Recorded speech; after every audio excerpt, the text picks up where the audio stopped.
Sharen King, your host of Inside Avondale.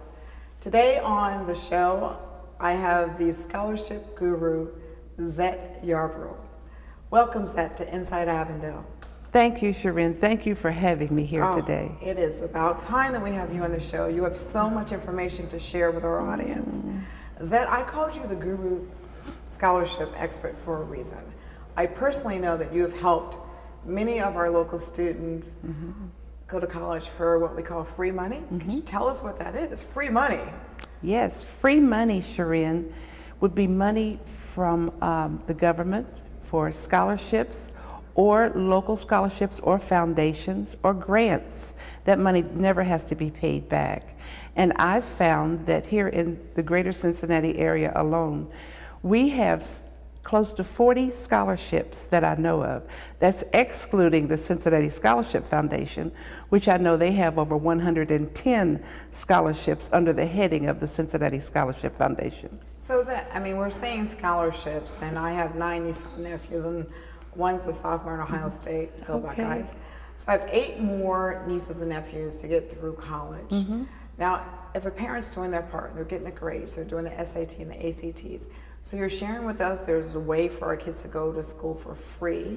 So how does scholarship differ from financial aid or taking out a loan? I mean, the scholarships are from foundations, private interest, or from the banks? Well, no, the scholarships would be from private interest, foundations. The loans, of course, would be from banks, college loans. Some people put it on credit cards, but we focus on local scholarships. And in focusing on that, we've been successful in getting our students partial and full rides. We can get thousands shaved off the tuition and the room and board. Wow. And it's a great thing because they can concentrate on their studies and not have to worry about owing money and having to pay it back. So Zett, when should a parent start looking for scholarships? In my opinion, it's really never too early because believe it or not, there are scholarships for children. To attend daycare or it's primary school? It's different things. It's different venues. And I know Best Buy had a scholarship for 9th through 12th graders. And you could get scholarships in each grade and they would bank that and then you would receive the total scholarship once you graduated high school. What an incentive that is. Yes, it is. To know that while you're going to school and your primary years that your college can be paid for. Exactly. So we just talked about never too early. What about once you're already in college and you've already started accumulating debt and now you realize, wait, there's scholarships out for me. Is there a way for those individuals who are already in college to apply for scholarship? There are scholarships that are available that do not have an age limit on them. Most of the scholarships we work with are focusing on incoming college freshmen. And that's when they get the bulk of their money because they get what you call renewable scholarships, meaning that they'll have to renew it each year for the 4 or 5 years that they'll be in college.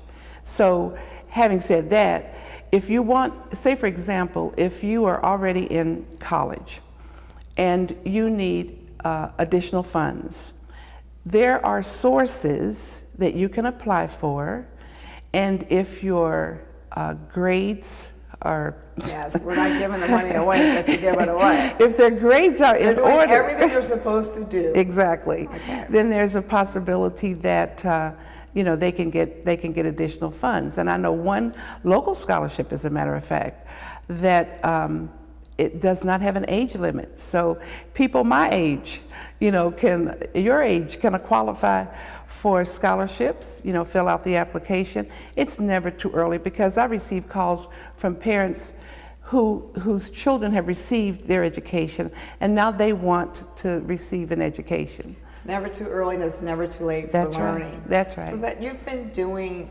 this as a passion for over 20 years. Yes. But now you've formed a consulting business. Could you tell us the name of your business? Yes, the name of my business is Reaching Self-Reliant Students. So you want the students to be self-reliant. You want them to Yes. graduate with no debt. Graduate with, that's our goal. And I tell each student that I consult with, our goal is a debt-free college education. And it is attainable, but they have to be willing to work, to complete the applications. And what completes this is the parents working with them, because on each application there is a parental portion and a student portion. So sometimes the parents are not completing that, and it delays the application, which sometime will.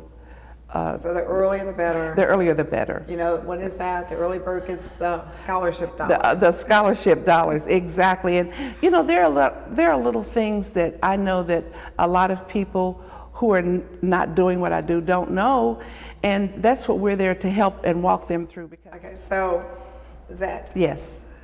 Now my question for you is, kids whose parents make above 70,000, 100,000, maybe 150, you know, just there's different breakdowns.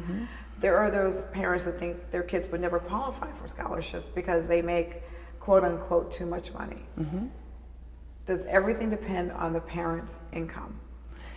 Everything will depend upon the parents' income when they're incoming freshmen, because they're considered dependent students, depending on the parent for a living.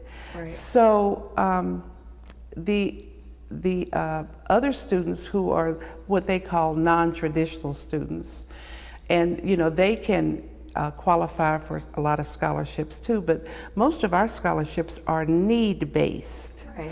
So if you have an income over a certain amount of money, chances are you will not qualify for the need-based. However, we have the merit-based. The merit-based is sometimes based on athletic skills or academic skills. Community volunteers, different. I do know someone who was awarded a scholarship because they've been volunteering since they were very young, and they qualified for a particular scholarship that was left through a trust. So you are the guru of finding what works for the family. Exactly. And making it fit to the need of the family. Exactly. That's what we try to do. We try to customize scholarships with each student and family that come. And we nurture them as far as helping them learn the do's and the don'ts, doing everything early, keeping a calendar, watching deadlines, and a lot of other things that go with it. And I am so proud to say today that I have a young man leaving today for University of Kentucky. And he was, even though he came to us a little late, meaning in March, Yes. that he came to us a little late, he still was able to accrue many scholarships, which has brought his tuition and room and board down a lot, in addition to the money he's received from UK. That's a blessing. It is. It is a blessing. So the keys are to start early, Yes. be prepared to do the work. Yes. It's a collaborative between the parents and the children. It is. Be attentive to the deadlines. Yes. Very important. Yes. Get out of your way and let you do what you do. Follow your lead, and allow all of this to fall into place. And at the end of the road, there's scholarship money, what we call free money. Free money. What is the name of your consulting business? Reaching Self-Reliant Students. And you have to be self-reliant in order to be focused and driven to receive higher education. You are, without question, just a blessing to so many individuals and so many students. You have to tell us the name of your business once again. Thank you. The name of my business is Reaching Self-Reliant Students. The key words are self-reliant, because they are students who work independently. They're focused, they're driven.